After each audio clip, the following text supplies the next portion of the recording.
Nauuso na naman yung mga multicab. Ang kagandahan dito, multipurpose to. Tara, magtanong tayo kung magkano ang presyo nito. So sa mga naghahanap ng multicabs, meron tayong available na FP-type, minivan, pickup with canopy, drop side. Lahat lang yan ay meron dito sa Rusco, Binangonan, Rizal Branch. So located kami sa 0159 National Road, Barangay Tayuman, Binangonan, Rizal. So available sa kanila yung mga, kagaya nito, ang tawag dito, sir? Ang tawag dito is pickup with canopy na 4x4. So itong unit na to is Suzuki Surplus Japan. So ito is reconditioned na siya. Kayo ang first owner dito sa unit na to. Once na makuha mo yan, sa'yo nakapangalan ang unit. Ah, talaga? Ano? Yes sir. So ito naman, recondition lang po siya. So hindi po siya brand new. So sa mga recondition natin, so naka-mugs na rin siya. Oo nga, yan o, naka-mugs yun. Naka-cargador tayo na naka-design talaga siya sa mabigat na kargahan. So medyo malakas ang makina nito, no? Oo. Ang makina nito ay K6A EFI. So ito yung mga tinatawag ng iba na mga transformer type. Transformer. Ito guys, kung mapapansin nyo, meron siyang canopy. Kaya may bubong ng kalahati. Ayan. So pwede kayo magkarga ng mga pang-negosyo pala to, no, sir? Oo, pang-negosyo siya. Double purpose siya kasi may mga upuan pa siya dito sa likod. Ayun, guys, may upuan siya. Ayan, oh. May upuan po siya. Pwede pang pasahero. Ayan. Isang kapag may family outing kayo, Oo. may sasakay ka ng tao dyan sa likod. Tapos at the same time, meron din mga gamit na may sasakay. Ay, halimbawa guys, may tindahan kayo ng bigas. So, eto, magagamit nyo ng todo to. O kaya maglilipat kayo ng bahay. Ayan, no? So, may cargo siya. Ayan, no? Parang pickup truck, no? So, ito ay 4x4. Oh, 4x4. Meron ba niyan 2x4? Oh, meron din tayo 4x2 ng ganyan unit. So, nandito yon sa ano natin. Sir, bigyan mo naman ako ng idea kung magkano yung mga ganito. So, ang price niya sa amin ay 286,000. 286,000.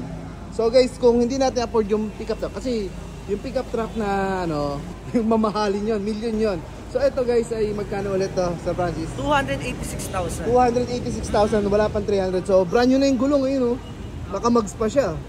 So ito ay 4-wheel. Ayan, all-wheel drive guys. Napakaganda yan oh, itsura niyan. Ito kasi may-ari na, no sir? Ah, yes sir. Sold out na siya. Nabili na siya eh. Pero huwag kayo mag-alala, marami pa sila roon. Tiga-saan po kayo? Antipolo. Ah, malapit lang kayo rito. Nagustuhan ito ng Saan mo gagamitin to, sir? business. Pang-business. Ano po ikakarga nyo dyan? Farm yan.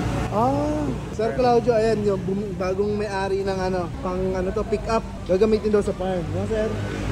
Tigantipolo, guys. Meron din po tayo ditong FP type na Scrum type at EFI. So, nagpa-price range sila mula 300,000 to 350,000 lang. So 4x2 naman sila parehas, nagkakaiba lang po sila sa kanilang description. Ito po kasi is scrap type. Ito po ay carb type. So Carb type? Oo, carb type siya. Ito naman ay fuel injection din sa. Ah, okay. Pwede rin siyang gamitin sa business. Tama. Oo, yung mga nagsasakay ng mga kargahan, sa mga courier, ginagamit din yan. Ay, oo nga, pan-deliver. Oo, pan-deliver, ginagamit yan.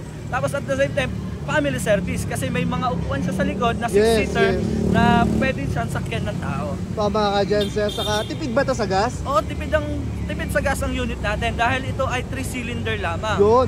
So, ang makina ng EFI namin ay K6A, fuel injected pa. Fuel injected, guys. Oo.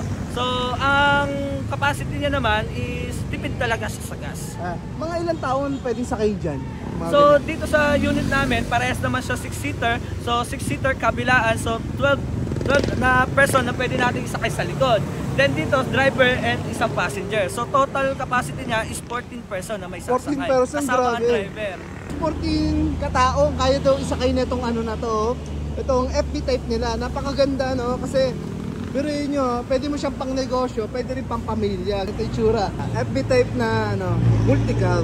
Ayan. Tignan nyo, 6-seater. sobrang linis, kita nyo naman. No? Talaga namang mukhang brand new talaga. Actually, bago na kasi to, ayan, yung kaha niya. Napakalinis oh. Oh, kita niya. Kayo magsisilbing first owner niyan dito sa Pilipinas. Kayo first owner na ito sa Pilipinas. So, yun, napakalinis. Bago yung gulong. Ano, bali 14 katao ang kaya na to. So, pwede mo siya pang negosyo. Pwede rin pang pamilya kung marami kayo sa inyong pamilya. Kasi, halimbawa, may outing kayo. Ayan. So, tipid to sa gas, guys. Bagay na bagay sa mga taong nagtitipid. Kasi ito ay 3-cylinder nga lang naman. So, hindi siya ganun kalakas sa gas. Ang price range is 300 hanggang 350,000 pesos. So sa mga gusto lang mag-inquire guys, pwede kayong tumawag sa kanila, Rosco Motors. So Sir Francis, itong gusto ko. Ayan, usong-uso ngayon, ano? Minivan. Minivan guys, napaka-uso nito ngayon, napaka-astig. Ayan. Kung makapanood nyo yung ibang sikat na vlogger, ito ginagamit nila. Inaakit nila ng Baguio.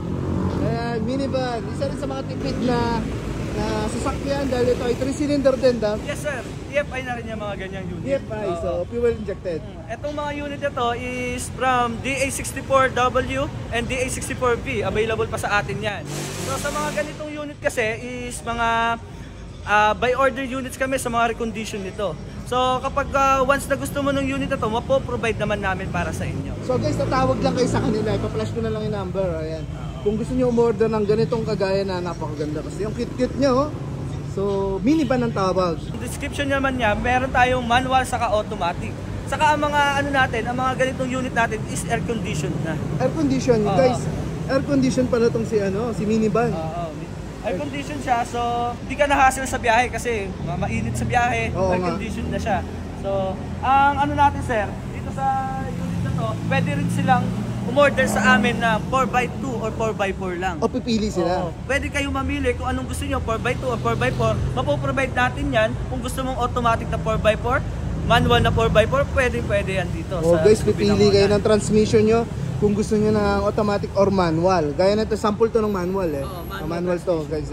Ang dami rin masasakay dito eh, no sir? Bali yan kasi, pwedeng dito sa loob, may masasakay kang tatlo, pwede mo pang i-extend ang upuan mo dyan. Kung gusto mo yan, no? Magpapagawa ka lang ng extension dyan sa likod. O ganun nga yung ginagawa na iba. Kaya lang iba kasi gusto nila kargahan ng gamit yung likod. So pili lang kayo, no?